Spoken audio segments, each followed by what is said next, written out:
പടത്തിന്റെ പ്രൊഡ്യൂസർ രാജേന്ദ്ര റെഡ്ഡി. എനിക്ക് സാറിന്റെ ഈ പടത്തിൽ അഭിനയിച്ചു കഴിഞ്ഞാൽ വലിയൊരു നടിയാകണമെന്നാണ് ആഗ്രഹം. അത് ഈ ഡയറക്ടർ സാർ സാധിച്ചു തന്നിരിക്കും. ഞാൻ രാജേന്ദ്ര റെഡ്ഡി. ഈ പടത്തിന്റെ എന്താണ് സാറിന്റെ പേര്? കാലടി ജാണി. എന്നാൽ എത്രയും വേഗം ആസ്പത്രിയിൽ പോകൂ. എന്തിന്? കാലിനടിയിൽ ആണിയാണെന്ന് പറഞ്ഞു. ഞാനതല്ല പറഞ്ഞ, എന്റെ പേരാണ് പറഞ്ഞ കാലടി ജാണി. പിന്നെയും അതേ കാമഡി.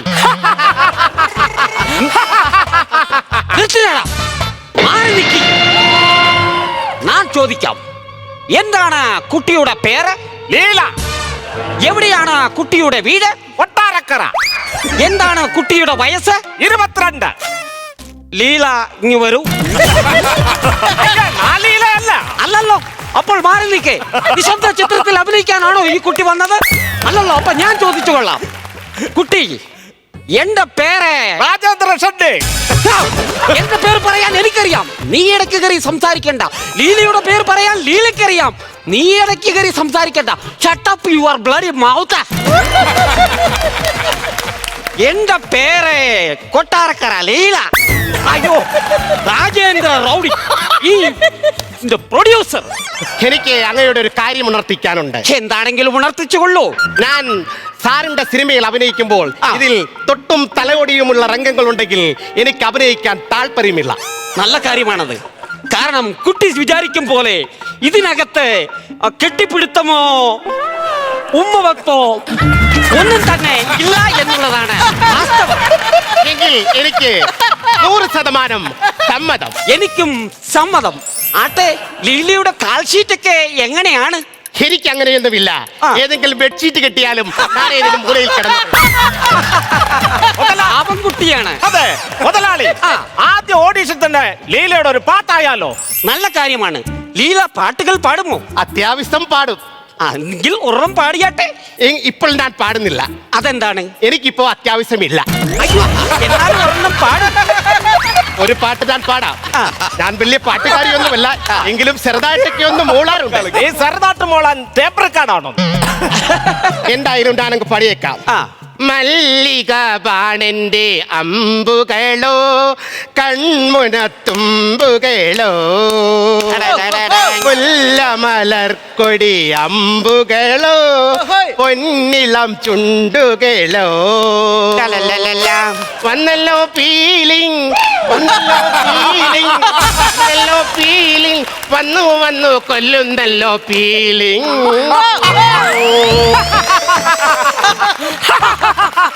നിങ്ങൾ എന്തിനാണ് എന്നെ കളിയാക്കി ചിരിക്കുന്നത്? അയ്യോ, കളിയാക്കി ചിരിച്ചതല്ല. പിന്നെ ഈ പാട്ട് ഇങ്ങനെയും പാടാമല്ലോ എന്ന് ആലോചിച്ചപ്പോൾ അറിയാതെ ചിരിച്ചു പോയതാണ്.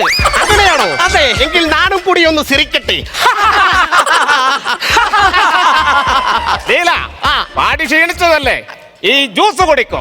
ഇതെന്ത് ജ്യൂസാണ്? Orange juice. ഇതെന്താണ് ഇങ്ങനെ കറുത്തിരിക്കുന്നത്? പിന്നെ ബ്ലാക്ക് ആൻഡ് വൈറ്റ് സിനിമയിൽ കളർ ജ്യൂസ് കൊണ്ട് തരാൻ പറ്റൂ?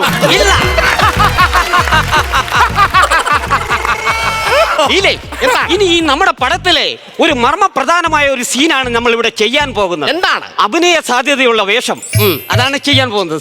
ഇങ്ങ് തരൂ, ഇതാ വായിച്ചു നോക്കൂ. ഡയറക്ടറെ, നമ്മുടെ പടം ഷൂട്ട് ചെയ്യുന്നതിന് മുമ്പേ തന്നെ പാസ്സായെന്നാണ് തോന്നുന്നത്. എങ്ങനെയാണ് മുതലാളി? കണ്ടില്ലേ, ലീല ഇരുന്ന് കഥ വായിച്ചപ്പോൾ തന്നെ പൊട്ടിക്കരയുന്നത്? ഡയറക്ടറെ, ഞാനത് കോമഡി രംഗമാണല്ലോ എഴുതി കൊടുത്തത്, പിന്നെ എങ്ങനെ കരയുന്നു? അതുകൊണ്ടല്ല, എനിക്ക് എഴുത്തും വായനയും അറിയില്ല. അയ്യോടാ പാവം. ഒരു കാര്യം ചെയ്യും. എന്താണ്? അഭിനയിക്കാനുള്ള സാധനങ്ങൾ നമുക്ക് ചെയ്യാം. ശരി, ഓക്കെ. എന്താണ് ഞാൻ അഭിനയിക്കേണ്ടത്? ഡയറക്ടർ പറയും. ലീല, ഇങ്ങ് വരൂ. നമ്മുടെ രംഗം എന്ന് പറഞ്ഞാൽ കാമുകി കാമുകനെ കാണാൻ വരുന്ന ഒരു പ്രണയ രംഗമാണ്. ആരാണ് കാമുകൻ? അത് ഡയറക്ടറായ നാം തന്നെയാണ്. അങ്ങനെ ശരിയാകും. പുളിങ്കൂറ് പോലെ കാശെണ്ണി തരുന്നത് നാനല്ലേ, അപ്പൊ നാനാണ് കാമുകൻ. ഓ, അങ്ങനെയാണെങ്കിൽ ഇരിക്കൂ. നാനോ? ആ, കാമുകി വരുന്നു. കാമുകന്റെ അടുത്തെത്തുമ്പോഴാണ് അറിയപ്പെടുന്നത് കാമുകന് തളർവാദമാണെന്ന്. മുതലാളി, അഭിനയിക്കൂ. തളത്തി ഇട്ടിട്ട് ഞാൻ എന്നാണ് അഭിനയിക്കാൻ? ഈ തന്നെ ഒരു കാര്യം ചെയ്യാം. നമ്മുടെ സിനിമയില് പാട്ടും കൂത്തും എല്ലാം ആവശ്യമുണ്ട്. നൃത്തം വശമുണ്ടോ? നൃത്തമേ അറിയൂ. അറിയുമോ? എങ്കിൽ ഒരു നൃത്തം ഇങ്ങോട്ട് കീച്ചിയാട്ടെ. ശരി മുതലാളി.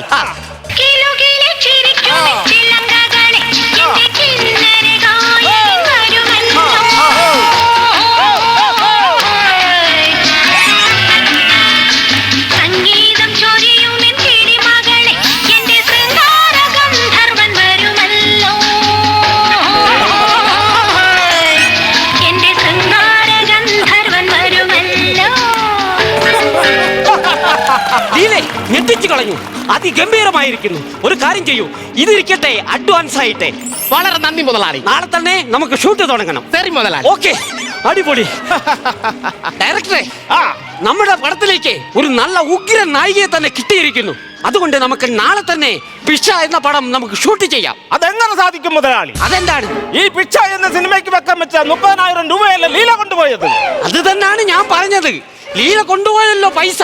അതുകൊണ്ട് നമുക്ക് നാളെ തന്നെ പിച്ചാടനം ആരംഭിക്കാം എന്നാണ് പറഞ്ഞത്. ഫ്ലവേഴ്സ് സ്മാർട്ട് ഷോ ശനി ഞായർ ദിവസങ്ങളിൽ രാത്രി 9:30 ഫ്ലവേഴ്സിൽ.